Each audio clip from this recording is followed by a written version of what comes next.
నమస్కారం అండి. మనము రెడ్డి రాజ్యాల చరిత్ర ధారావాహికం చేస్తున్నాము కదా.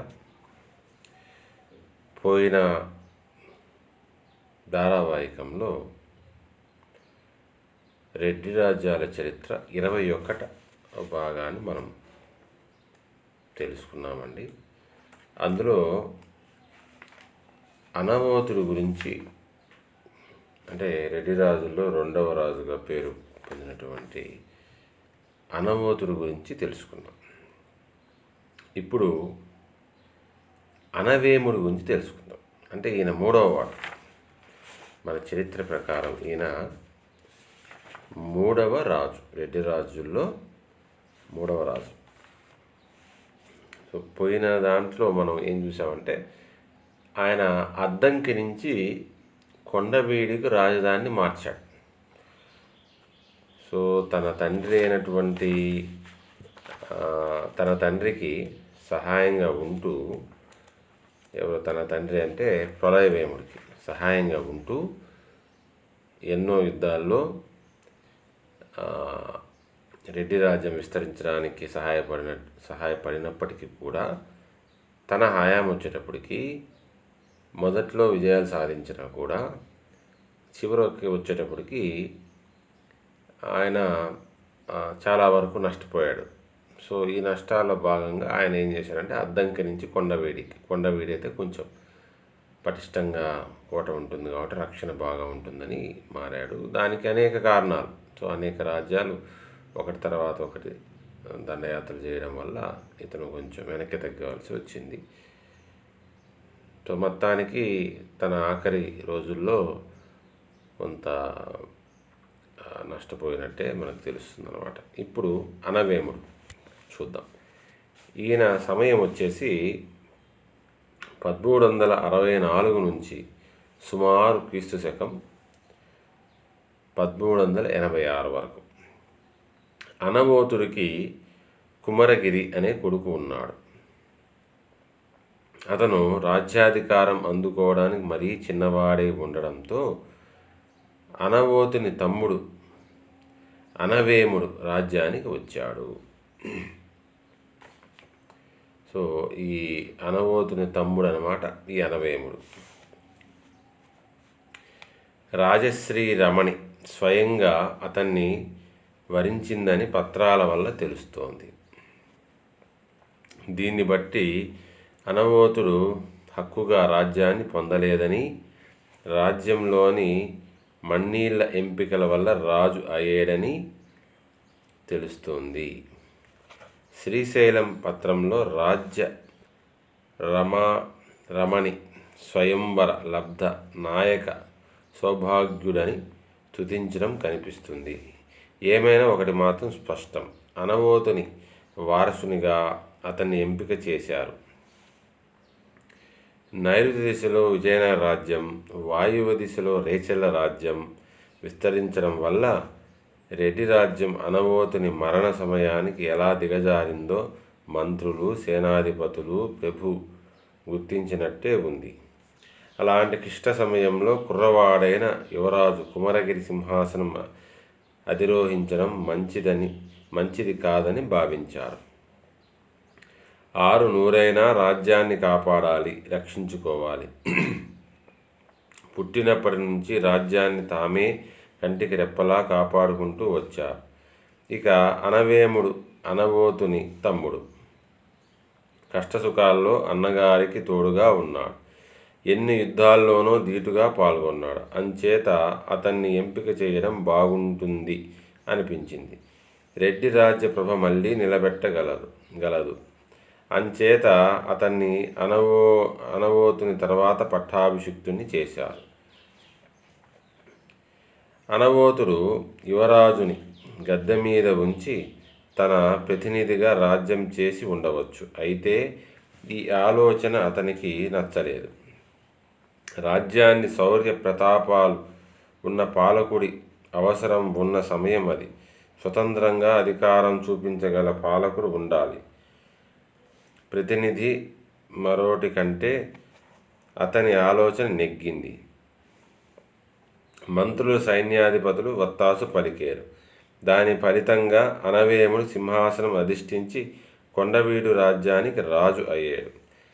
యువరాజుకు కుమరగిరి పక్షాన నిలబడ్డ వాళ్ళు ఉండి ఉంటారు, కానీ పట్టుబట్టడానికి తగ్గ శక్తి వాళ్లకు ఉండి ఉండదు. రెడ్డి రాజ్య పరిస్థితులు అంత అనుకూలంగా లేవు.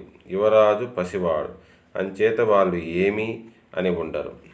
అనవేముని పాలన తొలినాళ్లలో పెద్దగా గొంతు ఎత్తకపోయినా రాను రాను బయటపడదొచ్చారు.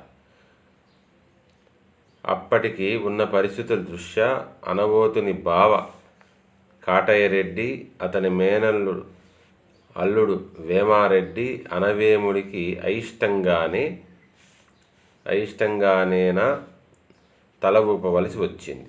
అనవేముడు విజయాలు సాధించి రెడ్డి రాజ్య ప్రతిష్టను పునఃస్థాపించడంతో అతనికి బలమైన తోడ్పాటు లభించింది.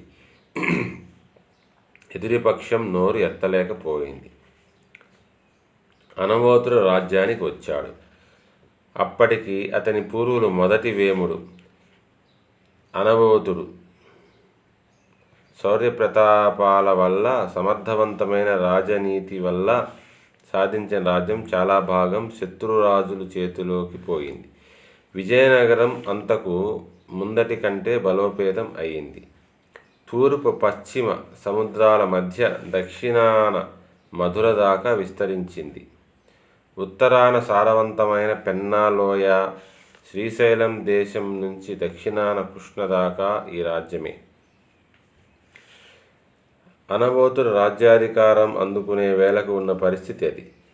అతనికి పత్రాలు, చాటువులు అతని రాజుగా ఎంపిక చేయడం వల్ల మంచి జరిగిందనే తెలియజేస్తున్నాయి.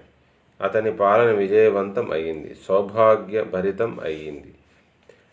అనవోతుని శాసనాల్లో లాగానే అనవేముడి శాసనాలు ఇప్పటిదాకా దొరికినవి తక్కువే.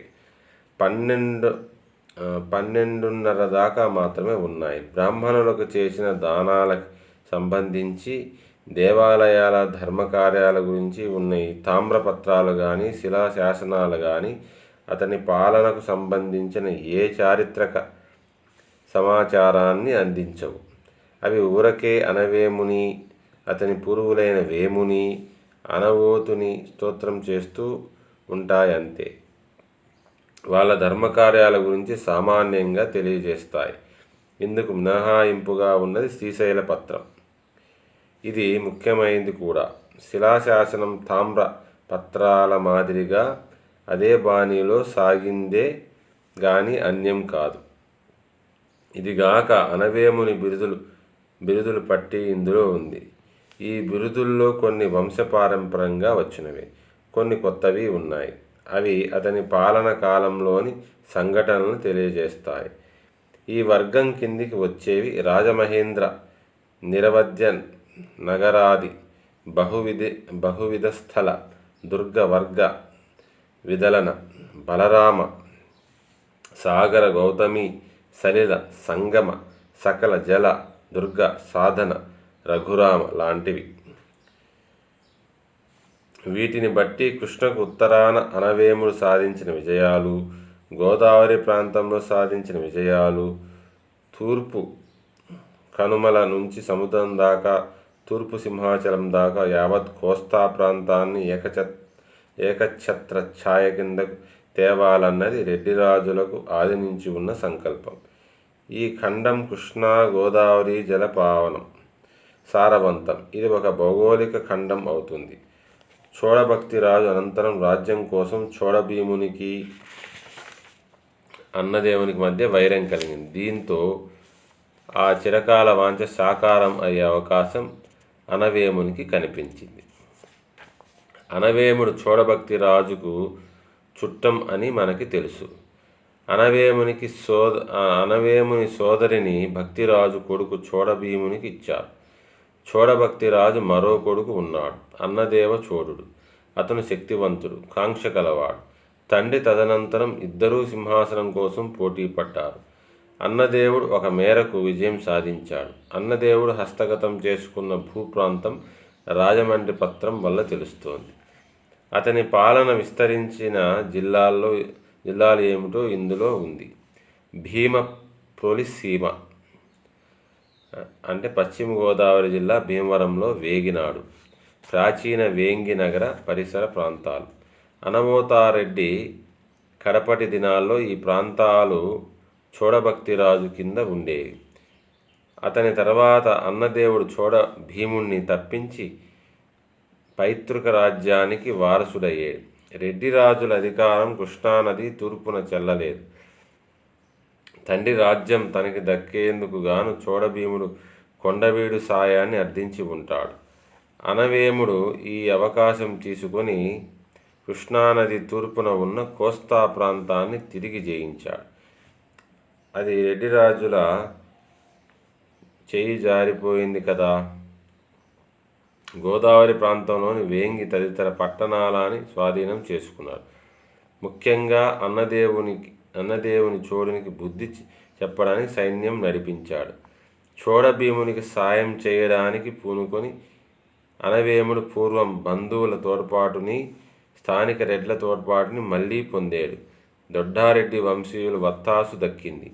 రాజమహేంద్రవరం, కోరుకొండ తదితర పరిసర దుర్గాలని లోబరుచుకోవడానికి ఈ సాయం చాలా అపురూపమైంది. అనవేముడి దండయాత్రలు. అనవేముని తూర్పు దండయాత్రలు దిగ్విజయం అయ్యాయి. ఈ దండయాత్ర గురించి శ్రీశైలం పత్రం తెలియజేస్తుంది.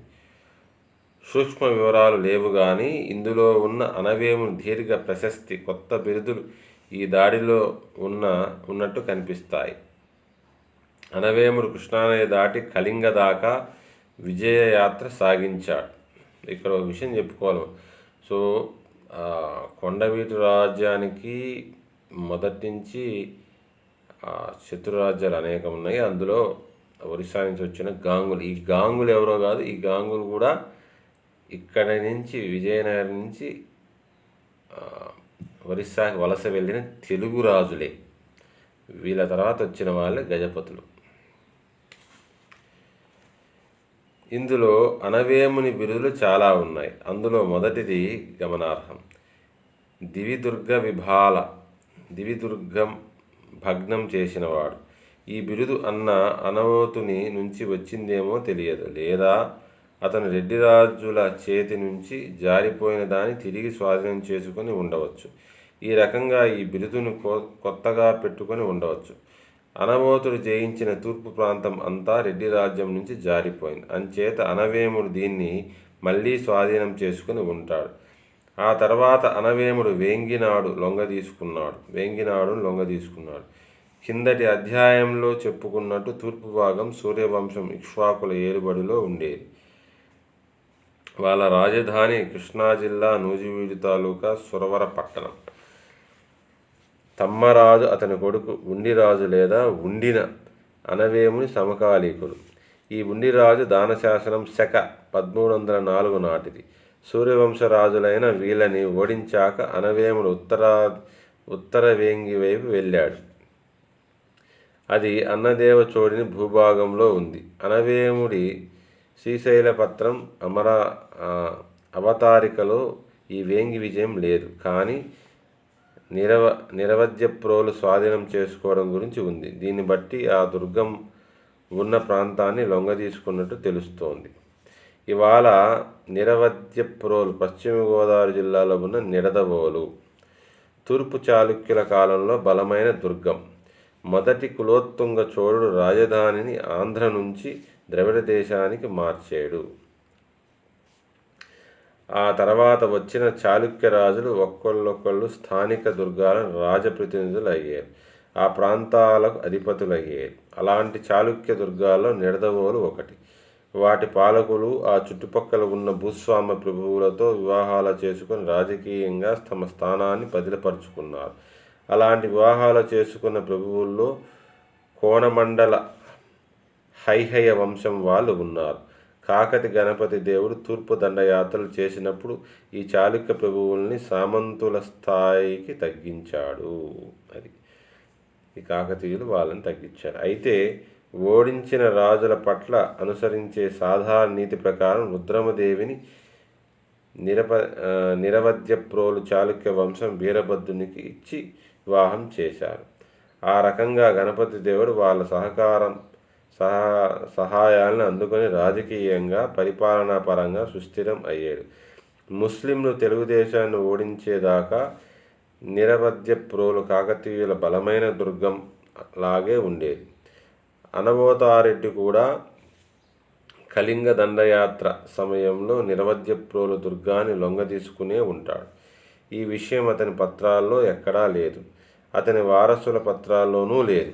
ఉత్తర వేంగి అన్నదేవ చోడుని ఆధిపత్యం కిందికి వచ్చాక నిరవధ్యప్రోలు అతని బలమైన దుర్గాల్లో ఒకటి అయ్యింది.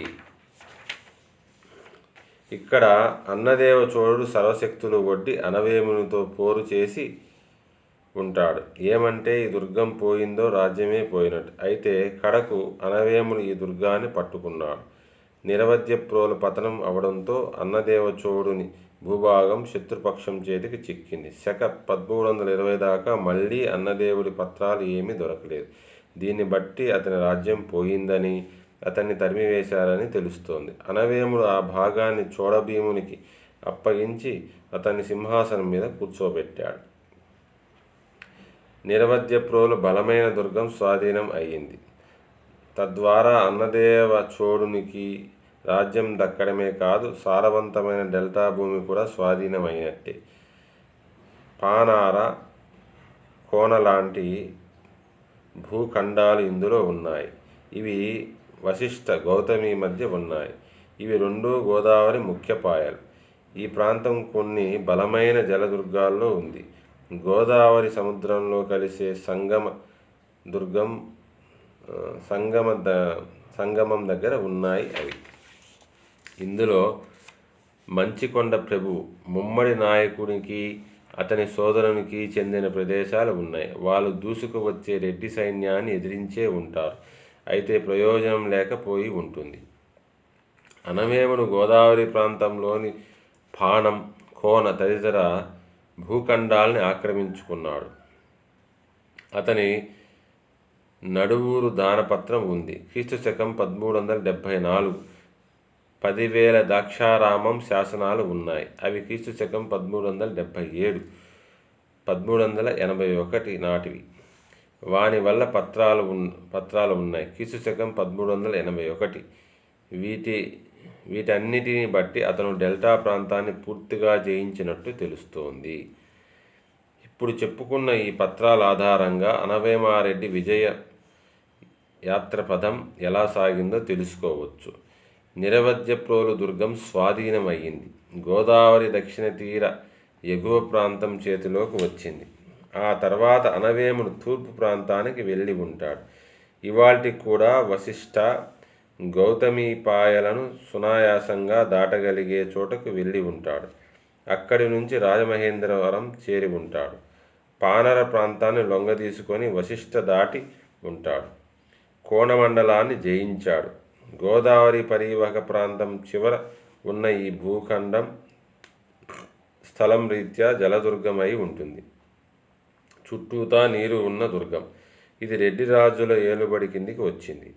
అనవేమునికి దండయాత్రల్లో 2వ కాటరెడ్డి, 2వ మారయ్య రెడ్డి, మొదటి మారయ్య, మొదటి కాటయ్య తనయులు పౌత్రుల సహకారాన్ని, దువ్వూరి వంశం దొడ్డారెడ్డి అతని సోదరుల సహకారాన్ని పొంది ఉంటాడు. వీటిల్లో 2వ కాటయారెడ్డికి జలదుర్గ మల్ల అన్న ప్రముఖం బిరుదు ఉంది. జలదుర్గాన్ని జయించడంలో అతని ప్రత్యేకత అంతటిదని. అనవేముడు గోదావరి దాటాక రాజమహేంద్రాన్ని ముట్టడించాడు. గోదావరి తూర్పు ఒడ్డున అదే బలమైన దుర్గం. ముమ్మడి నాయకుడి నాయకత్వ రాజధాని కోరుకొండ అయినా ఇదే అతని ముఖ్య దుర్గం. పోరు తీవ్రంగా జరిగింది. రాజమండ్రి లొంగిపోయింది. మంచికొండ ప్రభువులు రెడ్డిరాజుకు చేతులెత్తి నమస్కరించారు. డెల్టా ప్రాంతంలో జలదుర్గాన్ని నిర్మూలించడం, రాజమండ్రి నిరవధ్య నగరం లాంటి స్థల దుర్గాన్ని వశం చేసుకోవడం లాంటి మహత్తర కృత్యాలు ఇంతకుముందే చెప్పుకున్న శ్రీశైలం పత్రాల్లోని బిరుదుల్ని బట్టి రూఢి అవుతున్నాయి. రాజమహేంద్రవరం లొంగిపోయింది. అక్కడి నుంచి తూర్పున ఇంకా ఉన్న భాగం స్వాధీనం కావడానికి ఇది దారి అయ్యింది. విజయభేరి మోగిస్తూ రెడ్డి సైన్యాలు దక్షిణ కాళింగ ప్రాంతం సింహాచలం దాకా దున్నుకుంటూ వెళ్ళిపోయాయి. ఈ భూభాగం అడవులతో దుర్గమంగా ఉంటుంది. దట్టంగా ఉన్న అడవులు, కాలు మోపడానికి లేని కొండలు మన్య ప్రభువులకి, ఆ ప్రాంతం పాలించే వీర సామంతులకి రక్షణగా ఉండేవి. మన్య ముఖ్యులు అరివీర భయంకరులు, అసాధ్యులు, చుట్టుపక్కల ప్రభువుల సింహ స్వప్నంగా ఉండేవారు. వాళ్ళు కొల్లగొట్టే దండయాత్రలు ఎన్నో చేశారు. అయినా వాళ్ళ కొండ స్థావరాల్లోకి ఎవళ్ళు వెళ్ళలేకపోయారు. దాంట్లో వాళ్ళు ఆడింది ఆట, పాడింది పాట అయింది.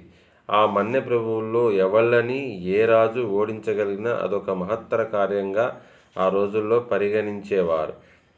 అదుగో అలాంటి వాళ్ళ భూభాగాన్ని అనవేముడు రాజమహేంద్ర నగర దుర్గం తర్వాత లొంగదీసుకున్నాడు. కొప్పుల అని పిలిచే వీర సామంతుల రాజధానిగా పిఠాపురం ఒకప్పుడు ఉండేది. గౌతమి నుంచి కళింగ దాకా ఆంధ్రఖండ మండల అని పేరు గడించింది. ఆ తర్వాత ఈ రాజుల్ని మంచికొండ ప్రభువుల ఉత్తరానికి గెంటేశారు. వాళ్ళు ఆఖరికి తుని ప్రాంతంలో స్థిరపడ్డారు. కొప్పుల ప్రభువుల రాజ్యాన్ని ఆనుకునే తూర్పు చాళుక్య ప్రభు బేత విజయాదిత్యుని వారసులు భూభాగం ఉంది. క్రీస్తు శకం 10వ శతాబ్దంలో ఈ విజయాదిత్యుని వేంగి నుంచి తాళపరాజు తరిమేశాడు. ఆ తర్వాత ఈ చాళుక్య ప్రభువులు చిన్న రాజ్యం ఏర్పాటు చేసుకున్నారు. వాళ్ళ ముఖ్య పట్టణం యలమంచి, విశాఖపట్నం జిల్లా యలమంచిలి. వాళ్ళు చేసిన దాన ధర్మాల గురించి శాసనాలు ఎక్కువ భాగం పంచధారలంలోని ధర్మయుగేశ్వర ఆలయంలోనూ ఆ పరిసర ప్రాంతాల్లోనూ లభ్యం అయ్యాయి. ఈ చాళుక్య రాజుల్లో చెన్నేశ్వరుని కొడుకైన 4వ ఉపేంద్రరాజు శాసనం ఒకటి శక 1294 నాటిది ఉంది. బహుశా అతని పినతండ్రి 3వ ఉపేంద్రుని కొడుకు 5వ ఉపేంద్రుడు అనవేముని సమకాలీకులు అయి ఉంటారు. యలమంచిలి చాళుక్యుల లాగానే ఇతర స్థానిక ప్రభువులు ఉన్నారు. వడ్డాది మత్స్యరాజు ఉన్నారు. వీళ్ళు దక్షిణ కాళింగ ప్రాంతంలో ఈ సమయంలోనే వర్ధిల్లేరు. విజయనగరం జిల్లా వీరపల్లి తాలూకాలోని వడ్డాది వాళ్ళ ముఖ్య పట్టణం. ఇప్పటి వరకు లభ్యమైన పత్రాల ఆధారంగా చూస్తే ఈ వంశీయుడైన వీర అర్జున దేవుడు జయంతుని కొడుకు. అతను అనవేముడు సమకాలీకుడు. అతని కాలం శక 1279 నుంచి శక 1303 దాకా. ఇప్పటిదాకా చెప్పుకున్న ఈ ప్రభువులందరూ కోరుకొండ ప్రభువులాగానే అనవేముని సామంతులుగా మారి ఉంటారు. ఈ రాజుల గురించి కానీ ఈ విజయాల గురించి కానీ వాళ్ళ లొంగుబాటు గురించి కానీ అనవేముని పత్రాలు ఏమీ తెలియజేయడం లేదు. ఇవన్నీ నిజమే. ఏమంటే శ్రీశైలం పత్రంలో సింహాచలాది వింధ్యపాద ప్రతిష్ఠిపిత కీర్తిస్తంభ అని ఇతన్ని వర్ణించడం ఉంది. ఇదే అంశాన్ని సింహాచలంలో ఉన్న అనవేముని శాసనము రుజువు చేస్తుంది. అయితే ఒక దానపత్రం గొట్టివాడ ఒక గ్రామాన్ని వడ్డాది మత్స్యరాజు వీర అర్జునదేవుని నుంచి పొందడం జరిగింది. దాన్ని శక 1297 లేదా క్రీస్తు శకం 1375లో సింహాచలం నరసింహస్వామికి దానం చేశారు. దాత అనవేముని బ్రాహ్మణ సైన్యాధిపతి మంత్రి చెన్నయ్య నాయకుడు. ఇతను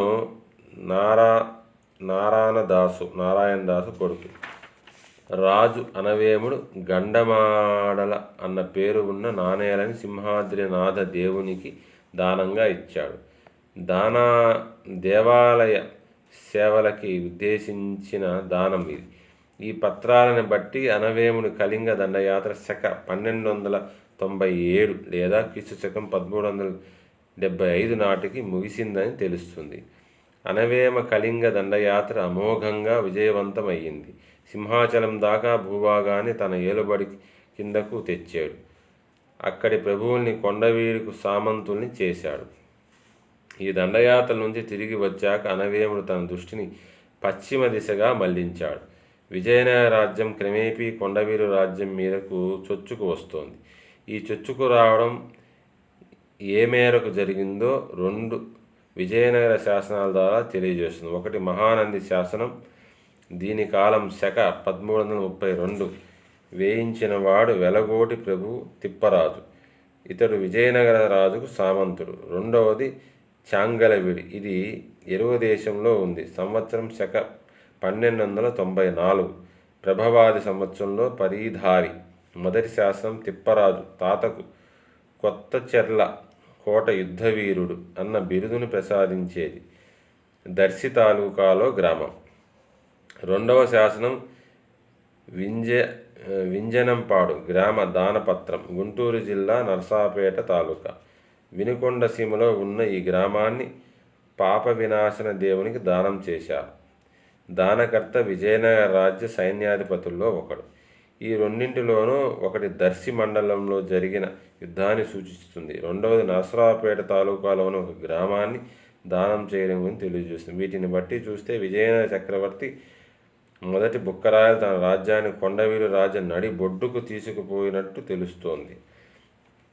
అటు విజయనగరం ఇలా పాకి వస్తూ ఉంటే ఇటు రాచకొండ దేవరకొండ రాజులు ముందుకు వస్తూ ఉన్నారు. వాళ్ళు వరంగల్ స్వాధీనం చేసుకున్నారు. కనుమల ఎగువ కృష్ణా గోదావరి మధ్య ఉన్న తెలంగాణకు తిరుగులేని అధినాయకులు అయ్యారు.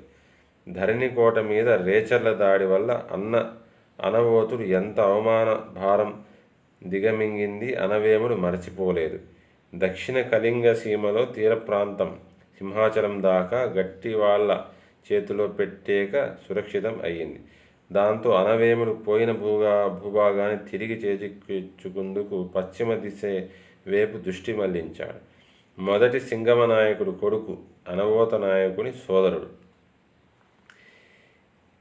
అయిన మాదానాయకుడు అనవేముడు దారి చేసినప్పుడు అతన్ని ఓడించాడు. వెలుగోటి వారి వంశావళి తెలియజేస్తుంది. ఇది చిత్రంగా ఉంది. ఇలాంటి విజయాన్ని ఎక్కువ పద్యాల్లో ప్రస్తుతించడం మామూలుగా ఉన్న ఆచారం అలాంటిది. ఈ విజయంగా చెప్పుకున్న దాన్ని ఒక పద్య పదంలో ముగించారు. అది యథాలాపంగా. దాంతో మాదానాయకుడు అసలు విజేత ఏనా అన్న శంక తలెత్తుతుంది. ఈ శంక అనవేముడి వజీరాబాద్ వాడిపల్లి నల్గొండ జిల్లా శాసనంలో మరీ బలపడుతుంది. ఇది రేచర్ల ప్రభువుల ప్రాంతంలో ఉంది. ఈ శాసనం శక 1299 నాటిది. అంటే పింగళ నామ సంవత్సరం. అగస్తేశ్వర మహాదేవునికి గోపురం కట్టించడం, చంద్రశాల నిర్మించడం, కొన్ని దానాలని అందజేయడం, దేవుని ఆరాధనకు అప్పగించడం ఈ శాసనంలో ఉన్నాయి. ఇలా అర్పించిన వాడు కడియంపాటి నాయకుడు అనవేమారెడ్డి సోదరుడైన అనమాచారెడ్డి పుణ్యవ్యాప్తి కోసం. ఈ శాసనం బట్టి చూస్తే అనవేముడు రేచర్ల ప్రభువుల్ని ఖాయంగా ఓడించినట్టే తెలుస్తోంది. కొండవీడు రాజ్యాన్ని కనీసం కృష్ణ ఉత్తరాది భూభాగాన్నైనా తిరిగి కలిపాడు. ఈ అంశం మరో శాసనం వల్ల మరింత ధృవపడుతుంది. ఇది అన్నమ్మ నాయకుడి. ఇతను చిలుకూరి అనభీమనాయకుని కొడుకు, దేశట్ల గోత్రీకుడు. అయితే నల్లగొండ జిల్లా బూరుగుగడ్డ దగ్గర వేయించిన శాసనం ఇది. ఈ గోత్రాన్ని బట్టి చూస్తే అన్నమ నాయకుడు దేశట్ల వంశీకుడై ఉండాలి. శ్రీశైలం వాడపల్లి పత్రాల మాదిరిగా ఇది పింగళ నామ సంవత్సరానిదే. ఈ శాసనంలో అనవేమ భూపతి ప్రస్తావన లేకపోయినా అన్నమ నాయకుడు అతని సామంత ప్రభువుల్లో ఒకడు అయి ఉంటాడు. ఈ ఊహ సరైందే అయితే బూరుగుగడ్డ శాసనం రేచర్ల భూభాగంలో అనవేముడి విజయయాత్రలో పశ్చిమ హద్దు అయి ఉండాలి. ఇక్కడ ప్రస్తావించుకున్న 2 శాసనాల ఆధారంగా మనం వెలుగోటి వారి వంశావళికి భిన్నంగా ఉన్నప్పటికీ కూడా ఈ ఊహ నిరభ్యంతరంగా చేయవచ్చు. అదేమిటి అంటే అనవేముడు విజేత, రేచర్ల ప్రభువులు ఓడిపోయారు. అలాగే విజయనగర రాజుల నుంచి శ్రీశైలం దాకా భూభాగాన్ని అనవేముడు తిరిగి సంపాదించాడు.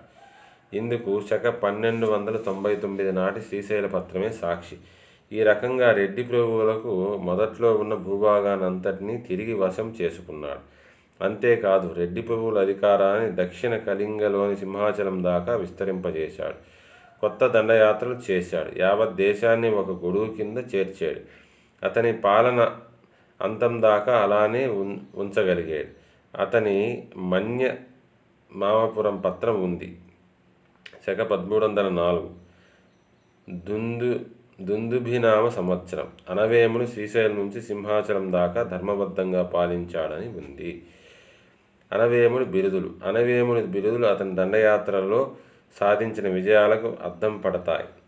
అతని గజబల సామర్థ్యాన్ని తెలియజేస్తాయి. చతురంగ బల అధిపతి అని తెలియజేస్తుంది. ఇక్కడ మనం మొదట తెలుసుకోవాలి, ఇతని గజబలం ఉందని మొదటిసారి రెడ్డి రాజుల చరిత్రలో మొదటిసారి మనకు కనపడుతోంది. అప్పటిదాకా మొదట కాల్బలంతో ప్రారంభమై తర్వాత అశ్విక దళం యుద్ధాల్లో మనం తెలుస్తుంది. ఇప్పుడు గజబలాన్ని కూడా ఇతను చేసుకున్నాడు. బహుశా ఈ గజబలం ద్వారానే ఇతను ఇన్ని విజయాలు సాధించుండవచ్చు. అతని గజబల సామర్థ్యాన్ని తెలియజేస్తుంది. చతురంగ బలాధిపతి అని తెలియజేస్తుంది. అనవేముడు పరిచితానేక గతి విశేష వారశన మారణోపాయుడు, అంటే ఏనుగుల మెలకులన్నీ తెలిసినవాడు, వాటిని వేటాడి చంపడంలో దిట్ట. ప్రజాపరిచిత చతుర్విధోపాయుడు, ప్రజలకు అపరిచితంగా ఉన్న సామధాన భేద దండోపాయాలను ప్రయోగించడంలో కౌశల్యం ఉన్నాడు. క్షురి కాకవి వేతాళ, పోరులో కత్తి పట్టుకున్న బేతాళుని పోలినవాడు.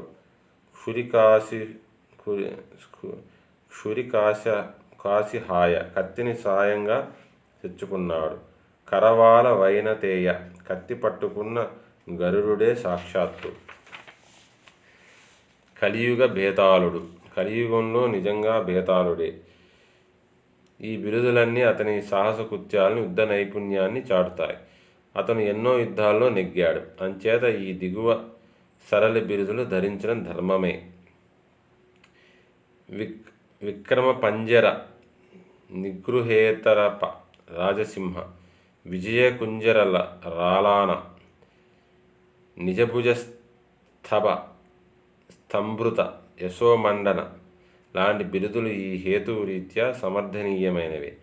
తన శౌర్యం చేత గుహలో బంధించిన శత్రురాజ సింహాలు కలవాడు. విజయం అనే గజాన్ని తన భుజం అనే స్తంభానికి కట్టేసుకున్న అలంకార శోభితుడు అని వీటి అర్థాలు. దైవప్రసాద లబ్ధం అని భ్రమించిన ఈ విజయాల తర్వాత అనవేముడు పైన గజాల్ని చెక్కిన స్తంభాల్ని పంచారామ క్షేత్రాలకు కృతజ్ఞతాభావంతో సమర్పించాడు. అమరారామం అమరావతి, ద్రాక్షారామం క్షీరారామం పాలకొల్లు, కుమారారామం సామర్లకోట దగ్గర ఉన్న భీమారామం భీమవరం అనే 5 ఈ పంచారామాలు.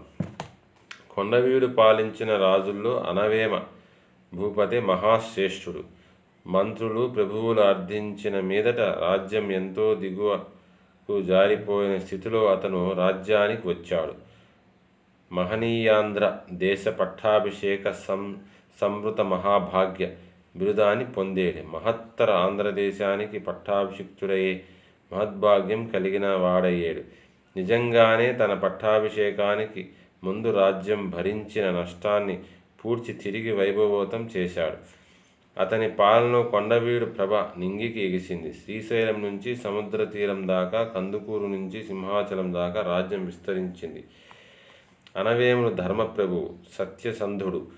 అంతకుముందు బ్రాహ్మణులకు ఇచ్చిన అగ్రహార దానాలను నిలబెట్టాడు. కొత్త వాటిని దానం చేశాడు. ఇప్పుగల్లు, దృజ్జవరం, నడువూరు, వాసపల్లి, మన్యపురం, పెద్ద చెరుకూరు దానాలే ఇందుకు దాఖలా. ఔదార్యానికి వితరణకి ఇతను ప్రసిద్ధి పొందాడు.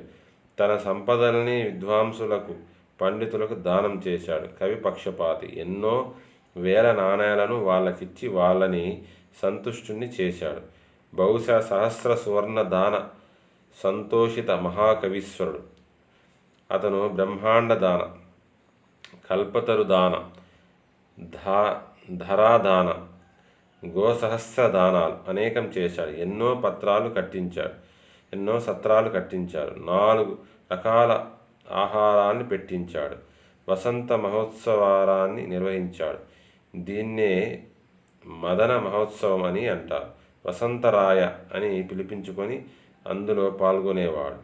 తండ్రి కలల్ని సాకారం చేసి రాజ్యాన్ని ఏకఛత్రాధిపత్యం కిందికి తెచ్చినవాడు అనవేముడు.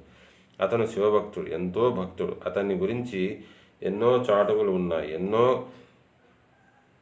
గాథల ప్రచారంలో ఉన్నాయి. అన్నీ వితరణశీలతను తెలియజేసేవి. విష్ణు పురాణ కావ్యకర్త వెన్నెలకంటి సూరన అతని ఆస్థాన కవి. రాజు బ్రాహ్మణులకు ఎన్ని దానాలు చేశాడో కీర్తించాడతను. తన జీవితాన్ని చూసుకుంటే బిరుదుల్ని, పంట వంశానికి, తన నయాన్ని, రాజకీయ కౌశలాన్ని ప్రజలకు ఈ చాటువులతో అతని గుణాలన్నీ సంక్షిప్తంగా వెల్లడయ్యాయి. ప్రజలకి చక్కని తిండి తీర్థాలు, సుగంధ ద్రవ్యాలు, బంగారం లాంటివన్నీ అతను ప్రభువుగా ఉండగానే దక్కేయని సంస్కృత చాటువులో ఉంది. సో ఇంతటితో అనవేముడు అంటే అనవోతుని తమ్ముడు అనవేముడు గురించి మనకు కథ. సో ఇతని గురించి వివరాలు పూర్తవుతాయి. సో వచ్చే ధారావాహికంలో మనము తర్వాత రాజులు ఎవరు పెదకోమటి వేమ ఎలా పరిపాలించాలనేది, ఆయనకు వచ్చిన బిరుదులు ఏంటనేది తెలుసుకుందామండి. స్వస్తి.